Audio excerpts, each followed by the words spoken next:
I'm John Riley. Welcome back to another episode of Bushcraft Bums. I'm here with my brother Matt today, and I just wanted to go over some essential gear that's good to bring with you for a camp out of about 3 to 5 days.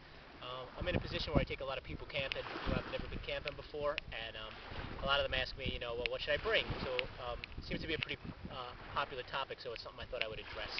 A couple of things that I'm not going to be addressing in this video are food and clothing, because I think they're going to be worthy enough topics to get their own videos. So I'm going to go through what I normally bring on a camp out of about 3 to 5 days, not including food or clothing. And I have a couple of specialized kits in here that will also get their own videos. So I'll go through that and address those later on. But I do want to say that with this kind of things, you can go as heavy or as light as you want. I tend to try to go a little bit lighter, especially if I'm going to be mobile, and keep things light. And you can go as expensive or as inexpensive as you want as well. There's a lot of great technological advances in equipment that enable you to get some really great nano fiber technology, whatever, moisture wicking clothing and stuff like that. Or you can go simple and keep it military surplus stuff, which is really tough and very good. It's just a little bit more weight. Alright, so I'm going to start out, I'm going to keep it pretty general and pretty basic. Alright, so first thing you're going to need if you're going to go out is you're going to need something to put stuff in.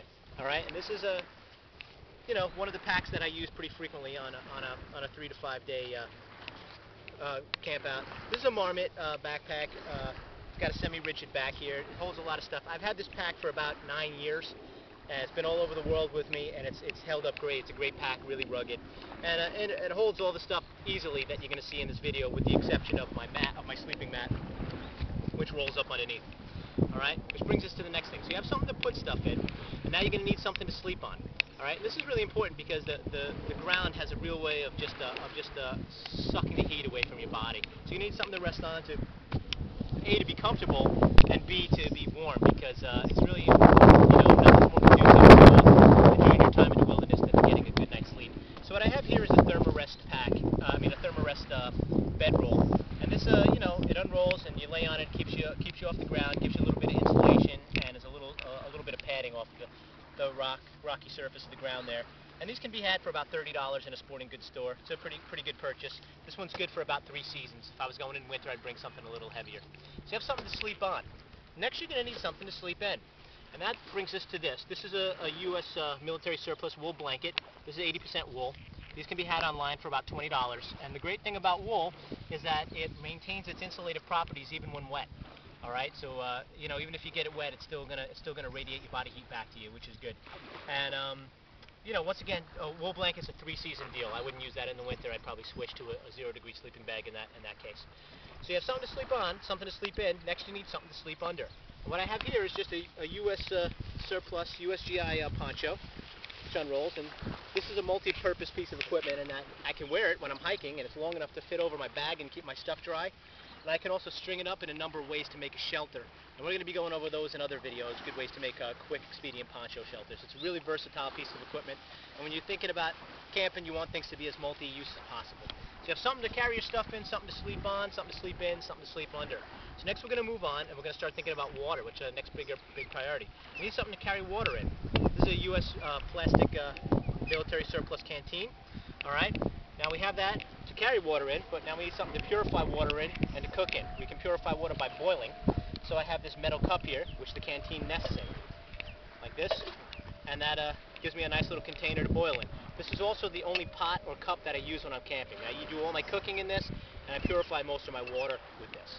I have this little spoon here too. It's like a spork. This can be had for about $10 online, and this is all I use to eat with when I'm out. So these are the only cooking and eating utensils I have. All right, if you're a real bushcrafty kind of guy and you have the time and you want to carve yourself a spoon, that's fine too. All right. Also for water purification, I have these water purification tablets here. And these are great too. You drop 2 of them in and it purifies a canteen of water. They slide right into the pocket of this holster, which fits this whole apparatus right here. So we have something to sleep on, something to sleep in, something to sleep under, a way to carry water, a way to purify water, something to cook and eat with. All right, that's good. So if we're going to be using heat to purify water and to cook, we're going to need fire. So I got a couple of things here to deal with that.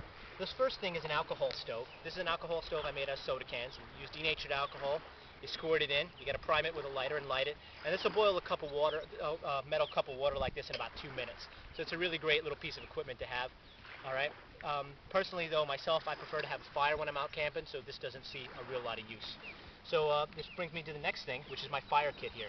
I have this small fire kit here, which fits into this leather pouch. I kind of took it out so you can see what we have here. I have a couple of means of ignition. I have this, which is a fire steel, and what this is basically is just magnesium and ferroconium. I don't know if I can spark it with this. Actually, I never tried it before, but this sparks pretty well using a knife or another sharp edge of something like that. You can really get a couple of good sparks there. You can probably see that sparking, and that's a good way to get a fire going using tinder. I have a lighter here wrapped up in some plastic to keep it waterproof. I have waterproof matches, and over here I have two different types of tinder. In here I have jute twine, which is a really good way to catch a spark, and I also have in here cotton balls soaked with Vaseline, which just works fantastic with sparks. I'm going to be going over all of these in greater detail in some of our fire starting videos. That's just a quick overview. This here is a little more abstract. This is tinder fungus, which is used in a lot of bushcraft applications to make fire, but like I said, that'll be getting its own video. One addition I have to the fire kit that doesn't fit into this bag is this metal tube. This is actually a aluminum Slurpee straw I got at 7-Eleven. What this can be used for is to blow through to coax a coal into a flame. It can also be used if you're using fire to make wooden implements to blow a coal to keep it blazing, to burn wood out that can be removed easily with the point of a knife. So we have fire, we have water, we have something to cook and eat with, we have shelter, we have something to sleep in, something to sleep on. Now we're going to move over to more specialized tools. Probably the most important of this is rope, cordage. This is nylon cordage, and this is got a myriad of applications, from stringing up your shelter to wrapping things up, anything that you might need cordage for in the woods. Over here I have a first aid kit. I've given a lot of thought to this, but I'm going to go with its own video because it's kind of deserves it. There's a lot going on in here. This is a little possibles pouch I made, and this has stuff I might need all the time when I'm camping, so that stays on my belt. And once again, I'm going to give the contents of this its own video as well, to kind of give it a little bit better context. These are things that I might just possibly need without having to go to my pack all the time. And lastly is illumination. Here I have a Petzl headlamp, which is really bright. I'll turn it on for you, see if I can get it. There you go. I don't know if you can see it. It's bright outside today, but this gives me a lot of light. It's also, you put it on your head and gives you a way to see at night, see what you're doing if you want to be working on some camp chores or something like that. All right, so Petzl headlamp there. All right, and that's pretty much it. We got all the stuff we need here. Oh, and lastly, a knife. I'm sorry. I got a Swiss Army knife here. All right, a lot of thought can go into a knife. I'm going to keep it really basic here. The main feature that I like about this is this wood saw, which keeps it pretty handy. All right, and a knife is always a main thing, but to have when you're in the woods. But we're going to be going over that in greater detail as well in other videos. Kind of slow bush knife. All right, so we got pretty much our whole setup here for a 3 to 5 day camp out, not including food or water, and 3 seasons, not including winter. That's going to deserve its own video as well. All right, so I hope you enjoyed it. Feel free to contact me with any questions or comments. I'm John Riley, it's Bushcraft Bums. Thanks for watching.